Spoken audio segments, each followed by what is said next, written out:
Welcome to Ask Win, everyone. Technology is being finicky this morning, but I got it to work. So I have fitness guru, actually, Vinnie Tortorich with me. He's a second-time guest on my podcast, believe it or not, and yours truly has been on his podcast talking about the Kona Ironman, talking about fitness. And so to kick off almost the end of January, we're going to be talking about fitness and all his secrets. And then in the middle of the interview, I'm actually going to flip it. So he's going to interview me, but first of all, I'm going to interview him. So we'll see how that goes. So without further ado, I'm going to let Vinnie take it away. How are you doing, Win? I am doing perfectly fine. As I just told you before we got on this call, we finally got snow out in Aspen, Colorado, and so I'm super excited about that because I get to go play in it on Thursday, which is part of my PT, which we'll talk about in a moment. And so, Vinnie, my first question to you is, to those who are listening, and we emphasize not at the gym, thank you very much, because they gave up their New Year's resolutions, and Vinnie's going to laugh at me the whole entire time because people listen to podcasts at the gym if they're good. And so for the people who said, okay, I'm going to get fit in 2018 and then proceeded to drop the ball, what would you recommend as a fitness trainer / a podcaster / a vitamin club person? Because I know you have your own vitamin club, but what would you recommend to those people who are uninspired and unmotivated? Well, that's a great first question because, as a guy who owns a vitamin company, an online vitamin company, purevitaminclub.com, we see that uptick, every year in January. Like late December, a lot of people, we notice a big giant uptick of people buying vitamins, getting on the program, and that's all wonderful. Look, it's good for us for business, obviously, but it's good for them because they're thinking about their own health and fitness. And of course, if anyone goes to the gym on January 2nd, you will see nothing but new faces. And God forbid you walk in there the first Monday of the year. I mean, the place is mobbed. Every year, I laugh about this every year. I go, okay, just have to deal with this for 2 weeks. And I'm not saying that to be a jerk. I'm not saying that, for any other reason than it's a fact. First 2 weeks, I mean, as a matter of fact, it's even, like the first week, it's a mob scene. The second week, you go, all right, things are starting to calm down. By the third week in January, and we're about there right now. We're in that third week of the year when we're recording this. It's, January 22nd. I went to the gym on Friday evening, and it was back to normal. Does anyone stick? Yeah, every year, that's the key to it, that you'll get, of all the new people, you probably get, I'm bird's eyeing this. You get 10 or 15% of the people that will stick, and that's really good that those people do that. But what about the greater number, those 75 to 85% of the people that just go away? And they'll say, oh, I'm busy this week. I'll just crank up again next week. And then next week comes, and then next month comes, and then before you know it, the whole year passed, and they've done nothing. And I'm not laughing at those people. I'm always trying to tell those people how to get back into it. And the way I suggest they get back into it is by not overdoing it to begin with. Because I think a large part of the problem is people go in with these great intentions of, I'm going to go in, I'm going to become like I was in high school when I was running track or playing basketball, or when I was a football captain or whatever. And we have these big dreams in our head, but they don't really correlate on paper, you know. So people ask me all the time, how do I get back in the gym? And I always use this statement. I tell them, start slow and then slow down a bit. That's the best way to do it, to start very slowly and then slow down a bit. And if you can do that, then you can achieve everything you want to achieve. No, I definitely agree with you. Or here's a good one. My physical therapy is actually placed in a gym. That's the way my physical therapy is set up. And so I am in a gym 2 days a week doing PT around other people.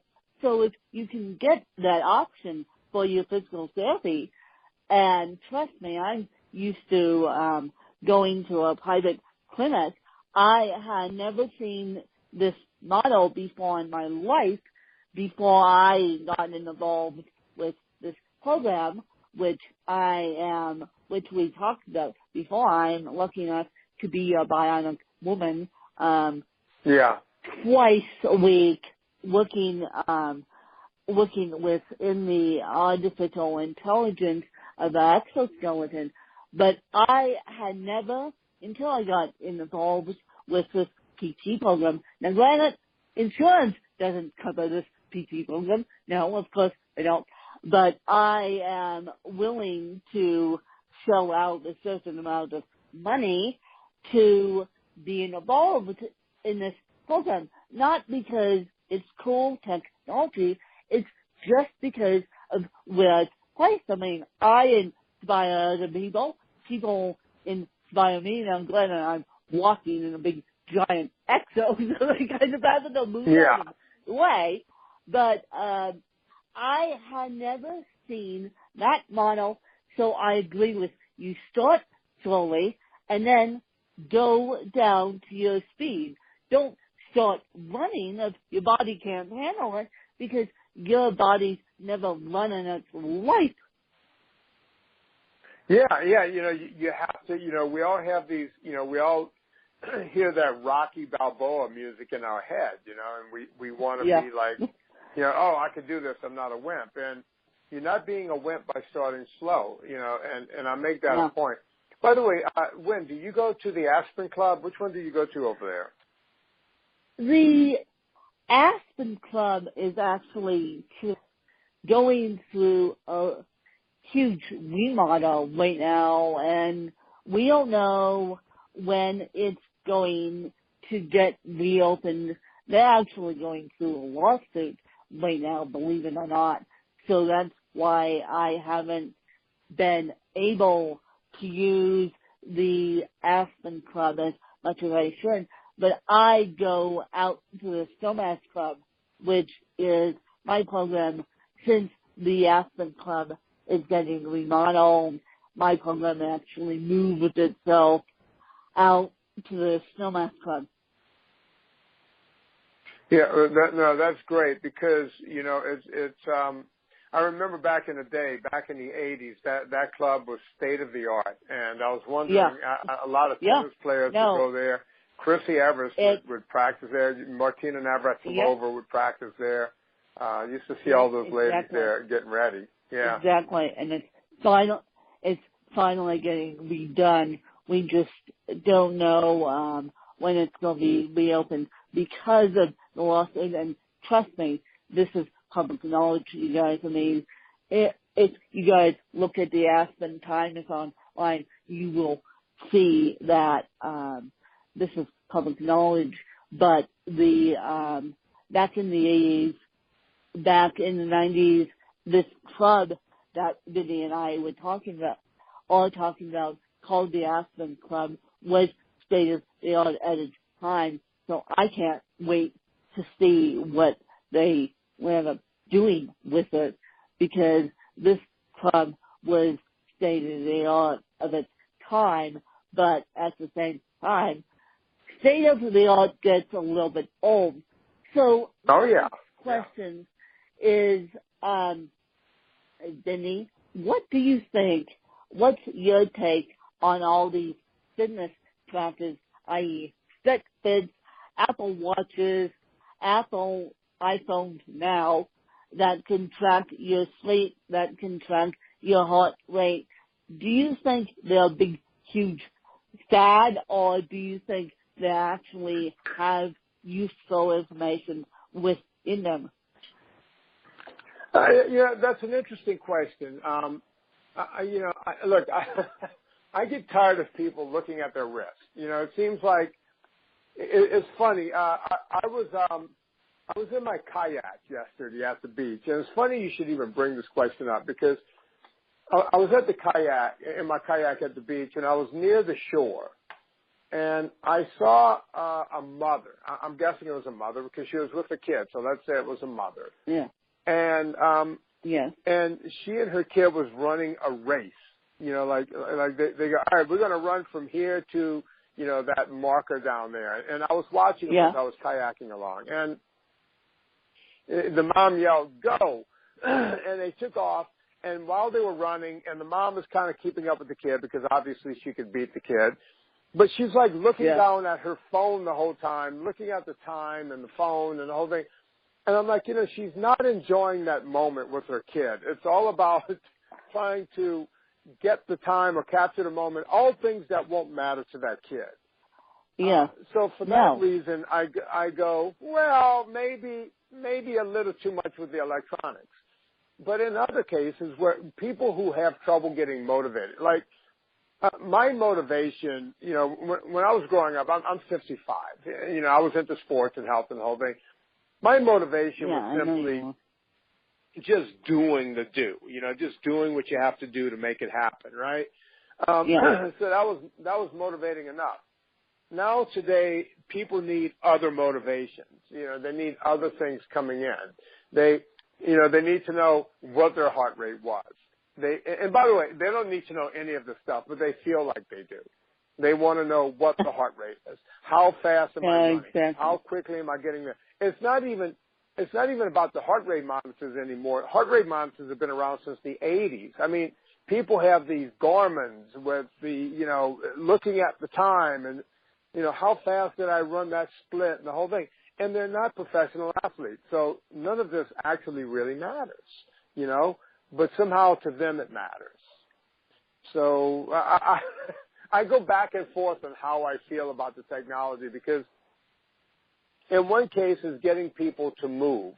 In another case, I think they are too tied to it, if that makes any sense. Yeah. Yes. Well, for me, you guys, it's both.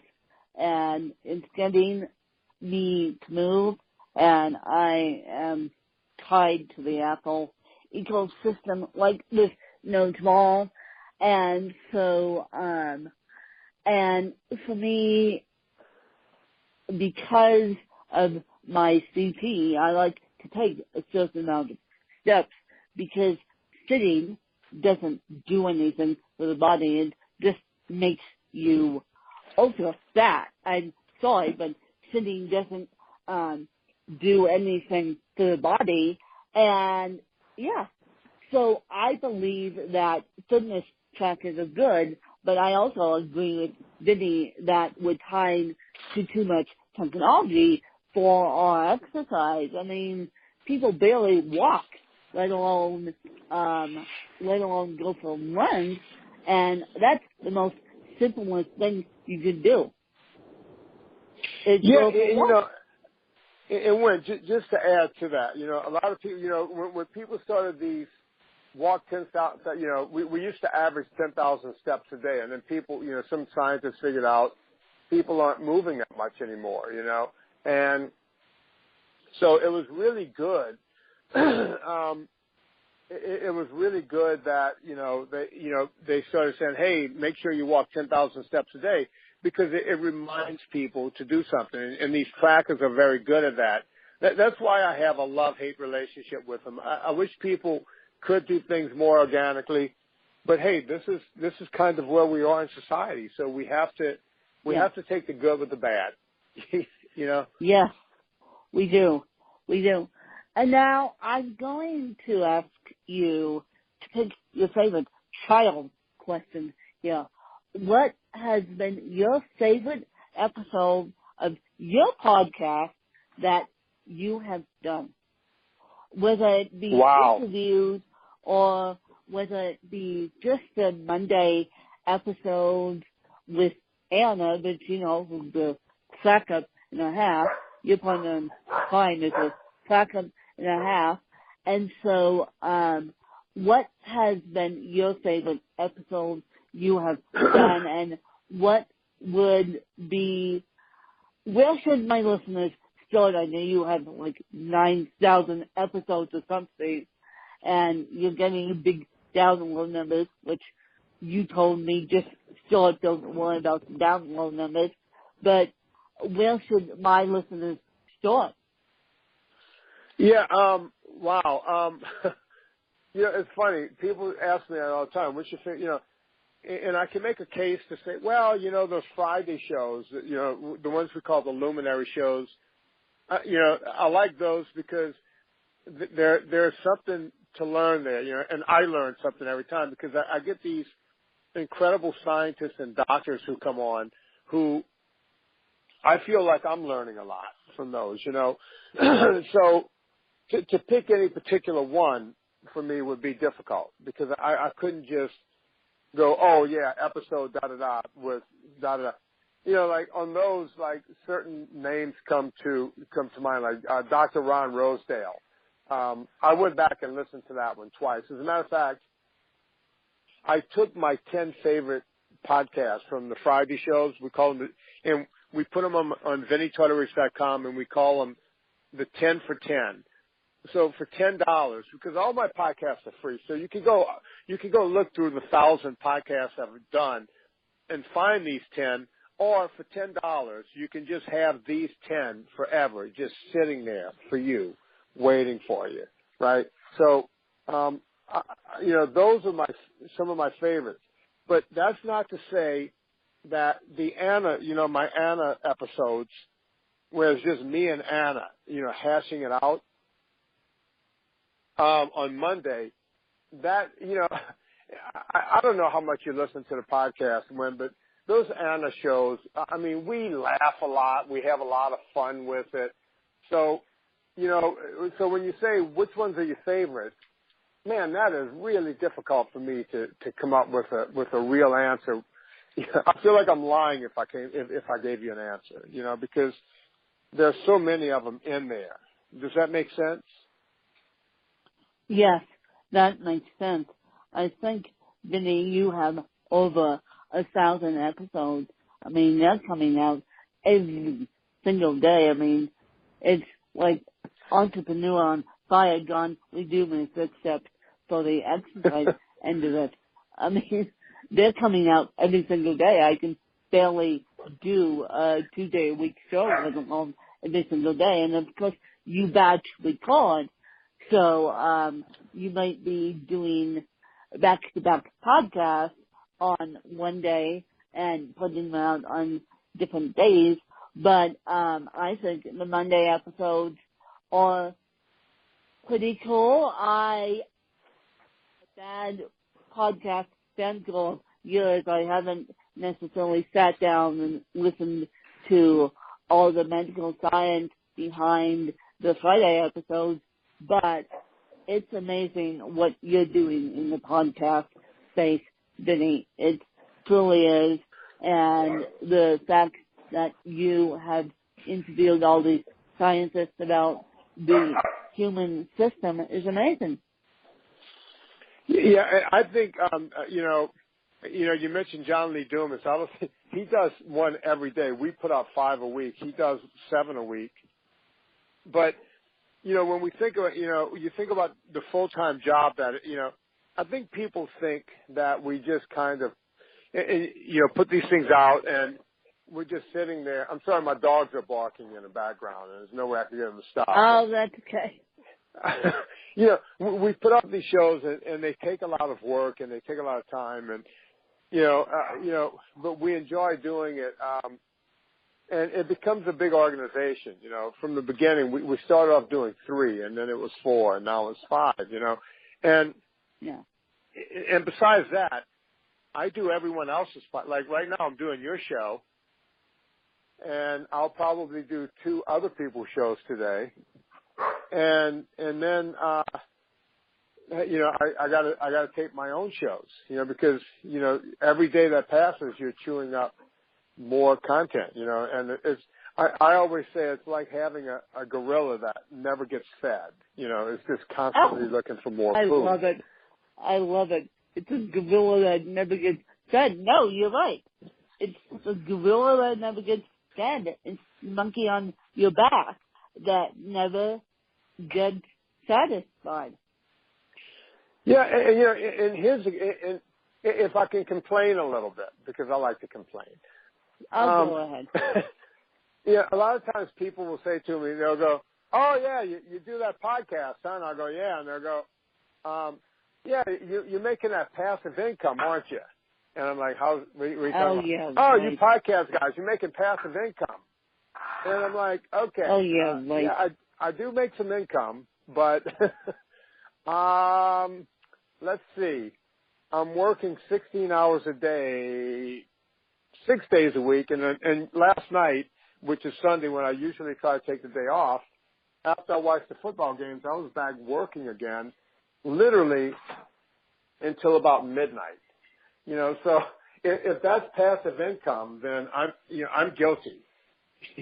Yeah. But it's crazy how that works. Everyone thinks, "Oh, you guys just sit there and just kind of laugh and joke," and it's like, no, it takes a lot of effort to sit there and laugh and joke and make up stuff, And I don't think people realize that part of it, No, That makes exactly. any sense.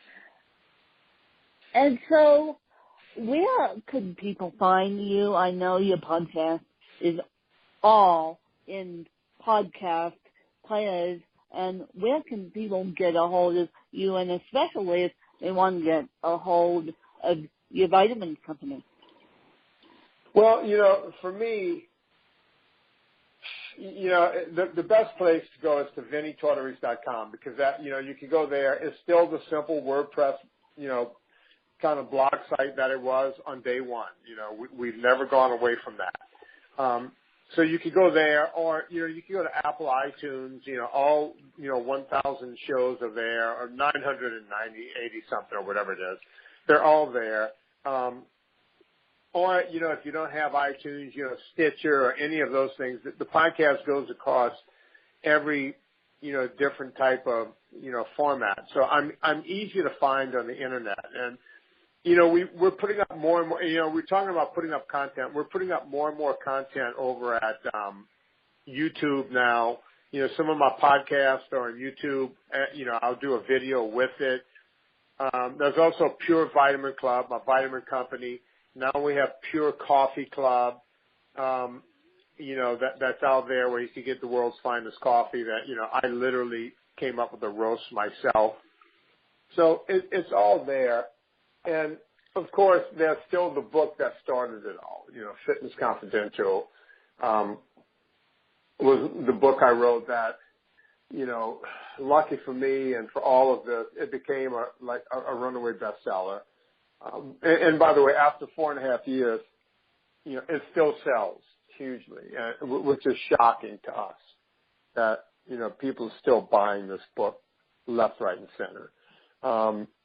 So, I'm easy to find out there, Yeah, I know you are. And so, your book is a runaway bestseller. So is I Come Home In, which is my book. It's a runaway bestseller. It still sells to this day, guys, and I never thought that book would still sell. But your book was traditionally published, Vinnie, and I'm actually presenting a novel, soon-to-be novel, in front of the agent, and we're going to see if Miss Lynn can get agent and make it to the New York Times. But it's a very interesting process writing a book, and it's so funny because my book started my podcast as well, and so you and I have something in common there, and here we are writing books, and we never thought that we would have two podcasts to talk to each other on and interview all these amazing people. Yeah, look, you're right. When I sat down to write the book, there was no, like, I didn't even know podcast existed, and I literally wrote the book in somewhat of a vacuum. I just sat down and started writing this book, and the book just, once it became a thing, my agent said, you need to go out there and figure out a way to get popular on the internet because now you have to sell this book. And I was like, I looked around the internet at the time, we're talking 6 years ago, and I went, how do you get popular on the internet? I literally Googled the term, how do I get popular on the internet? That was what I put into the Google search. Oh my God. Oh my yeah, God. I mean, I was so desperate. Yeah, and I'm still that way. I still don't really know how the internet works, but I put that into the internet. I love it. It started pulling up YouTube. It started pulling up different YouTube people. There was this girl, I'll never forget, I watched one video, and it was a girl named, I said I would never forget her name, but her name is slipping my mind right now. I got to remember this name for you, Wynn. It's, her name was Jenna Marbles. I was going to say Jenna Bubbles, but her name was Jenna Marbles. Yeah. And that's how long ago this was. And, like her YouTube video was, I want to say she had something like 2, 3, 5, 10 million, people who had viewed her video. And it was just a girl sitting on the end of a bed in a bikini, complaining because she had bought this new bikini to wear to spring break. And woe is me, she didn't have enough money to go to spring break. So she wanted everyone to see her new bikini. So she sat on the end of a bed and kind of whined about not being able to go to spring break. And that was a popular video. And I went, okay, well, I'm not a young, hot chick, and I certainly don't have a bikini, so that's not going to work. Yeah. So then I pulled up another video that was really popular. It had 7 or 8 million downloads. So I was like, all right, let's see what this is. And it was a guy that somehow duct taped a squirrel or something to a set of water skis and had it skiing. And that had a lot of views. So I went, okay, there's no way I'm going to get popular on the internet because I'm not going to duct tape an animal to a set of skis. And I'm certainly not going to put a bikini on.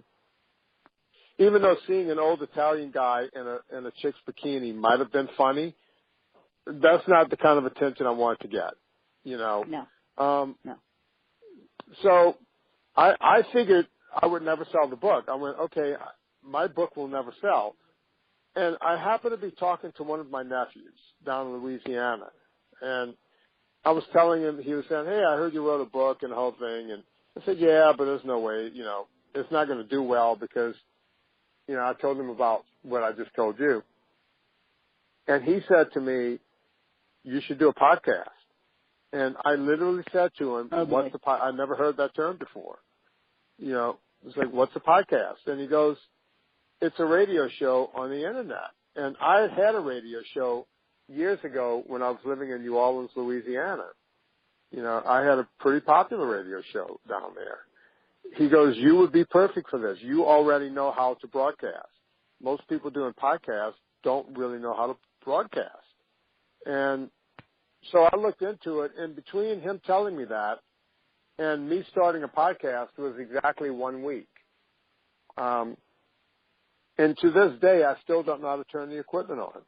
I've always had someone else just set it up, and I just flip the mic on and talk. Well, I hand it off to someone else, and someone else does. That, Vinnie.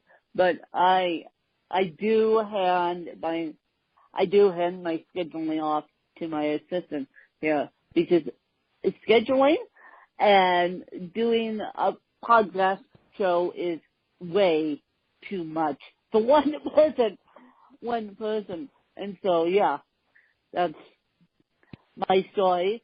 And that you and I both started not knowing what a podcast was. And you and I both started from scratch, basically. And we were just trying to sell books.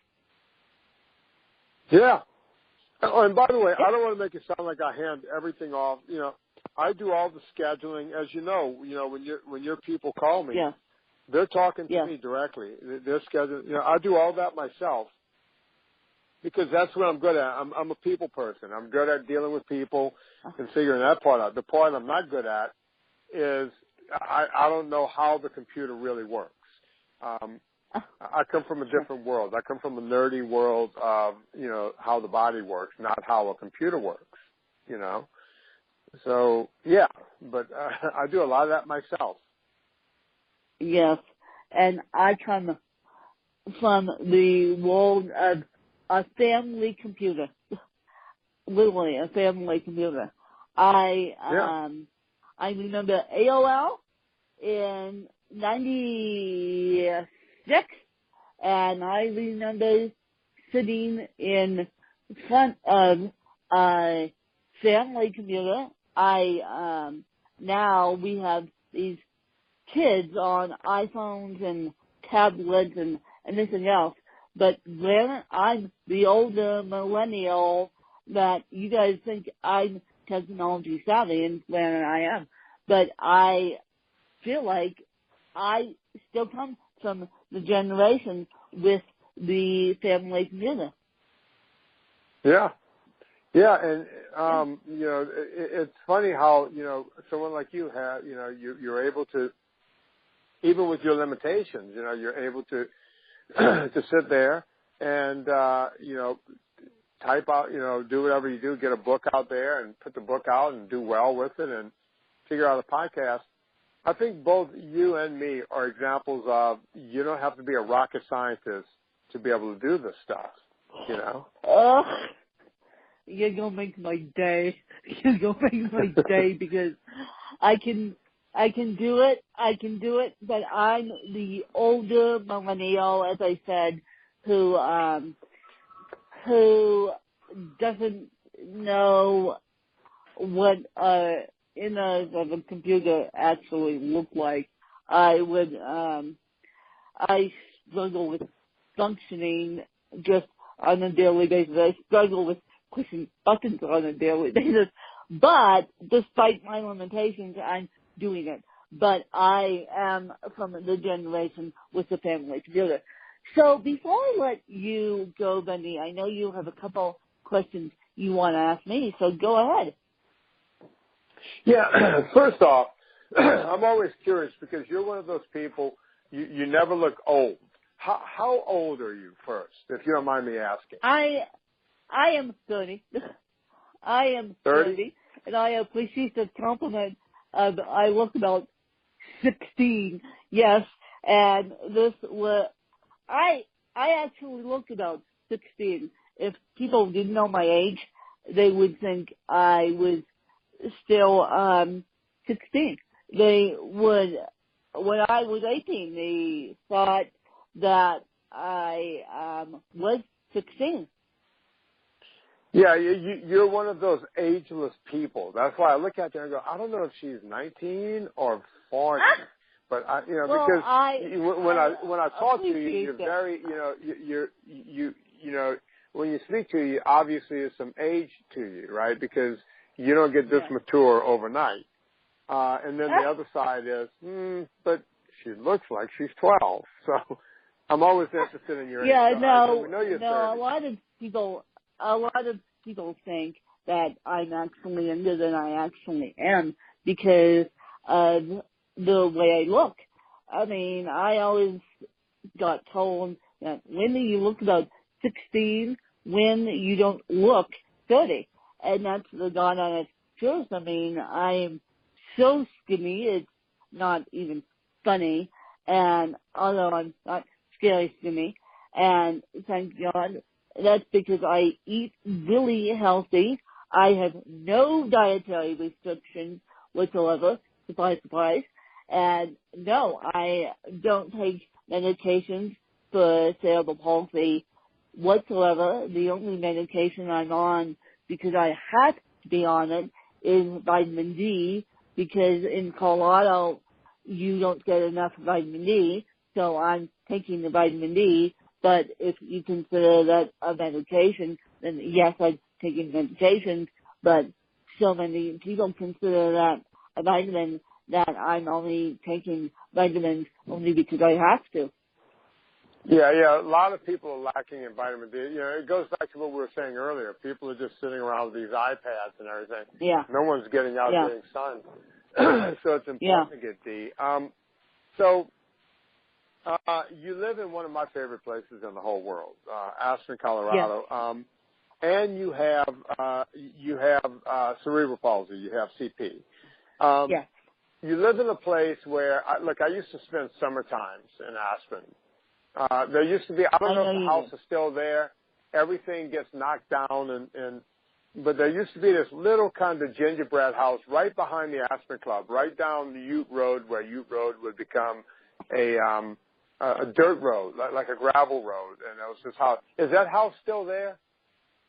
No, it's a big, huge house now. As I said, because the Aspen Club is getting remodeled, I haven't been back there yet. I haven't been back there, but it's the tiny gingerbread houses you're thinking of, Vinnie. They're no longer in existence. Although, yes, they are, but not over by the Aspen Club. Yeah, it's like wherever people, like up on Red Mountain and everything, I remember people were buying, and it was comical. They would buy $3, $4, $5 million quote unquote tear downs. So they would spend $3, $4, $5 million for a house that was perfectly livable, beautiful homes in their own right, and just tear them down. Just tear them down and put up these giant McMansions up there. And I was like, you guys are ruining what this town was. Yeah. You know? Exactly. And I know they still have some of those exactly. houses in town, but they're fewer and far between, right? Yes. It's fewer and far between the cute little houses, the cute little gingerbread houses are still in town, but they're getting remodeled every 2 seconds.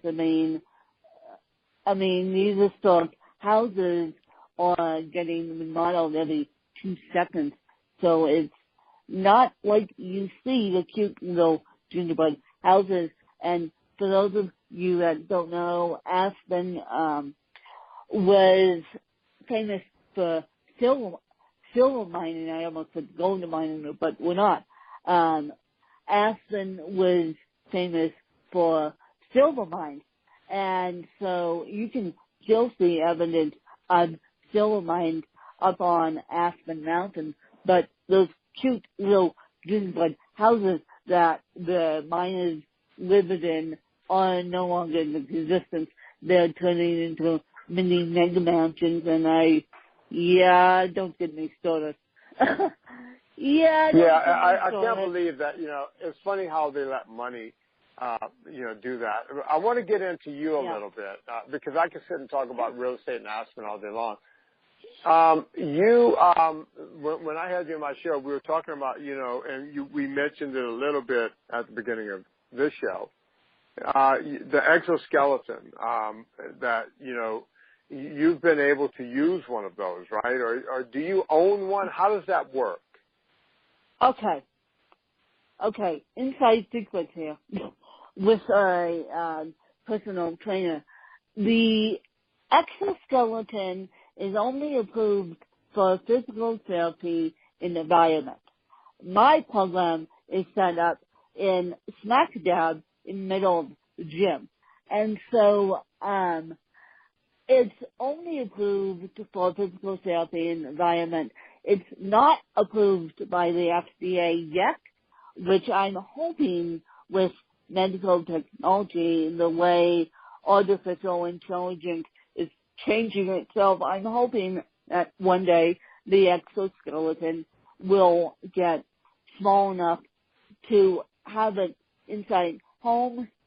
No, I don't own one. Do I wish I owned one? Yes. But no, that won't be feasible yet.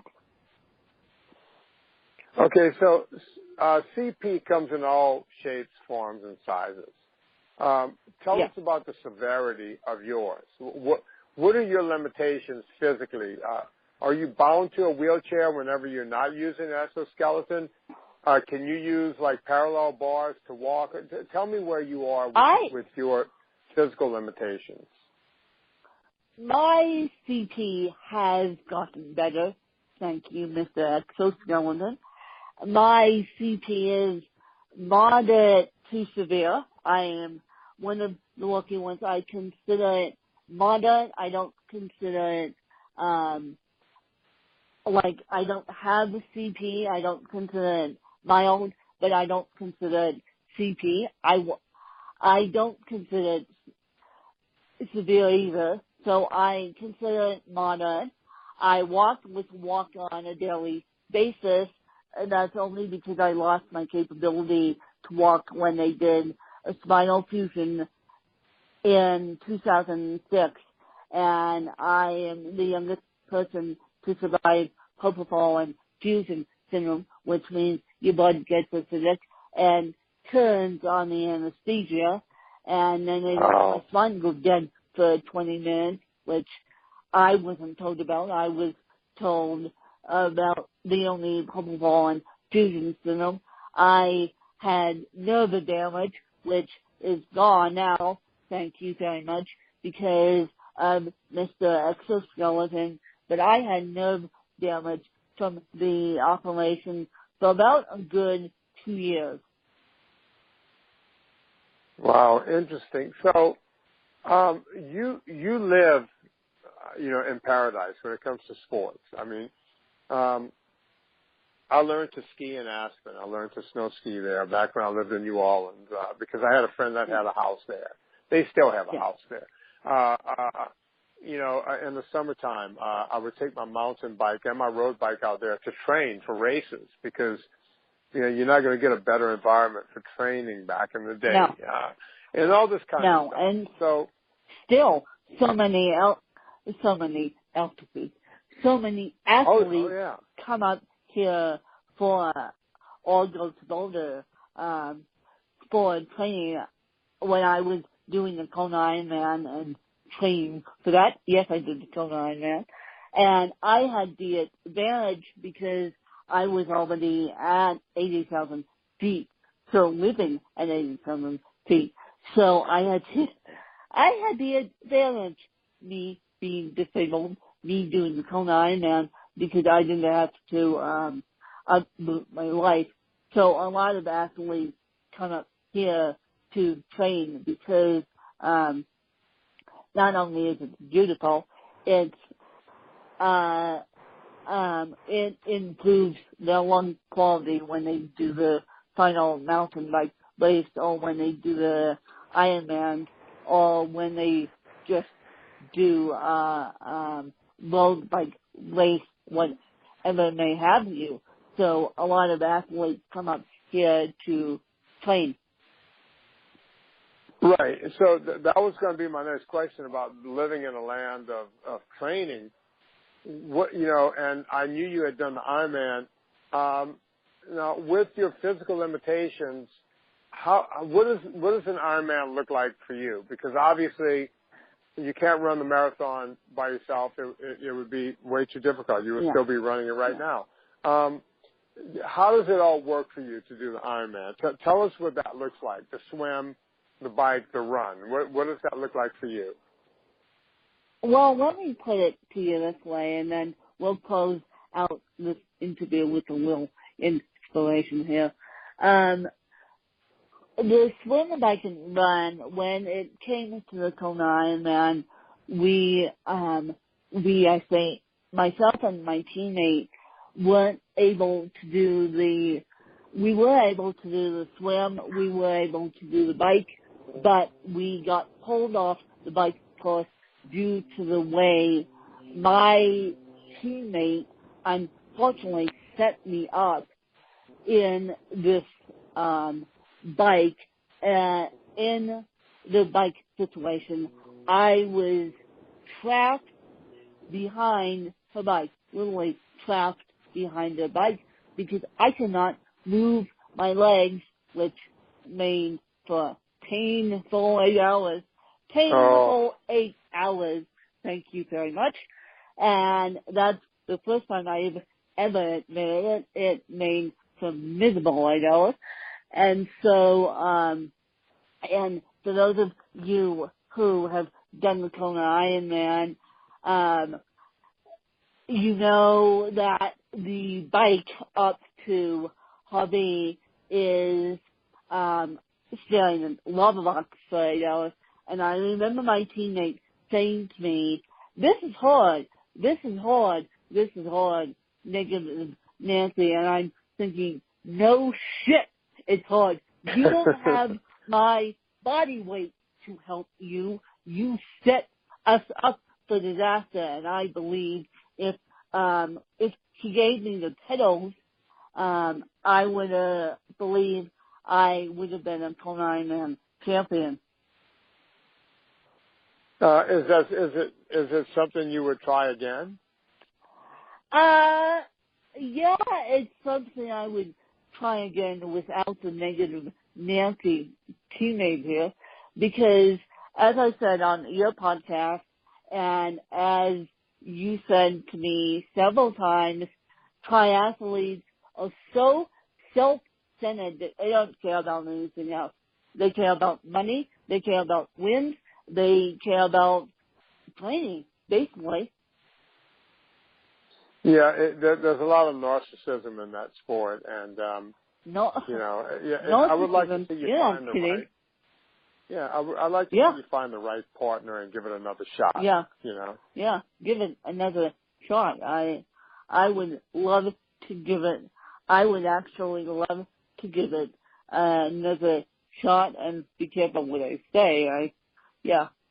But I would love to do it with the right partner.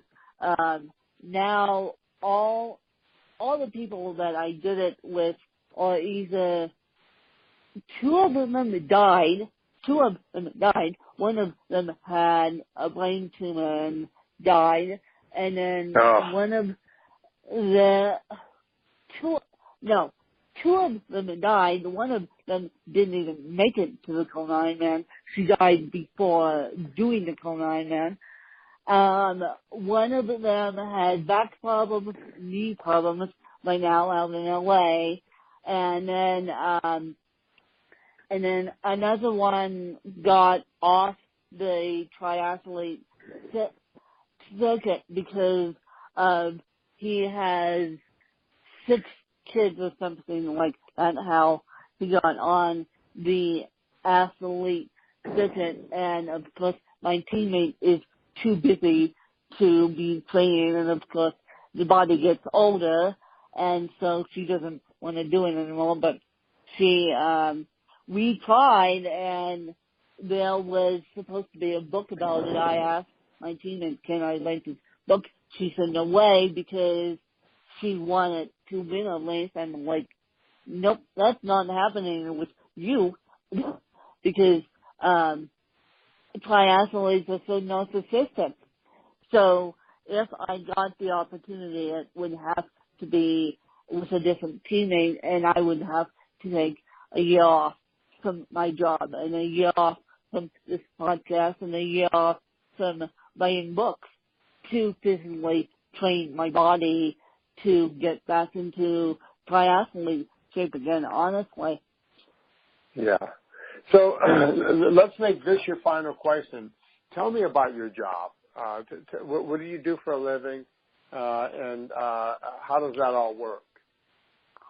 I consider myself, well, I'm slowly but surely stepping away from education. I'm actually working on a project which we're naming, the code name Project Butterfly, which is now becoming to a head here in the next couple of weeks. And I'm actually slowly but surely stepping away from a 13-year career in education.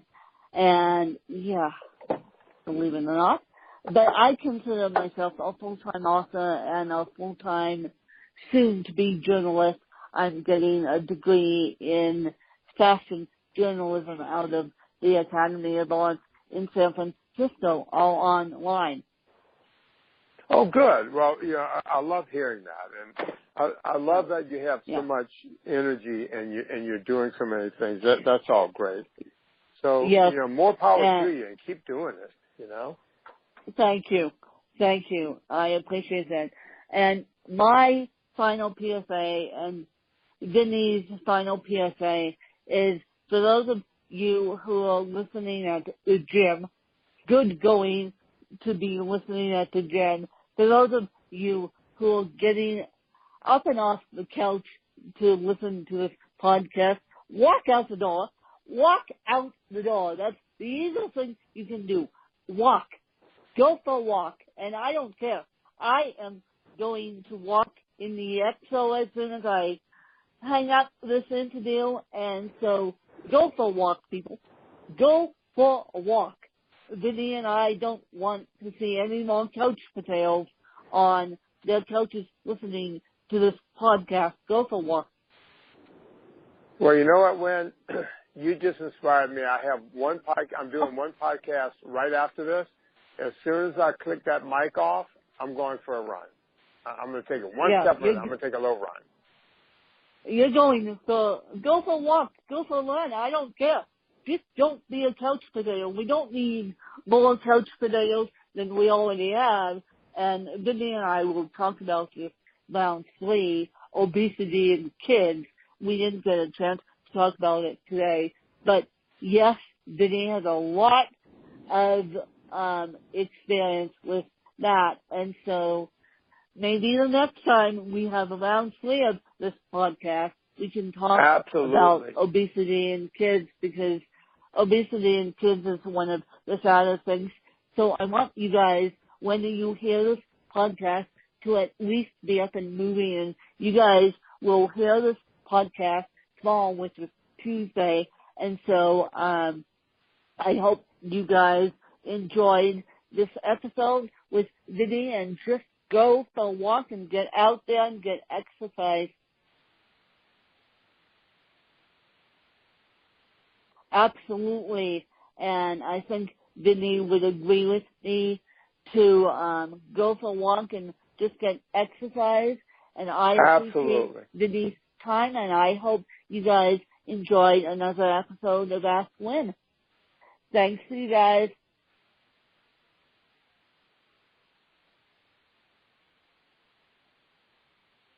Hey there, Wynn? Wynn? Hello? Wynn?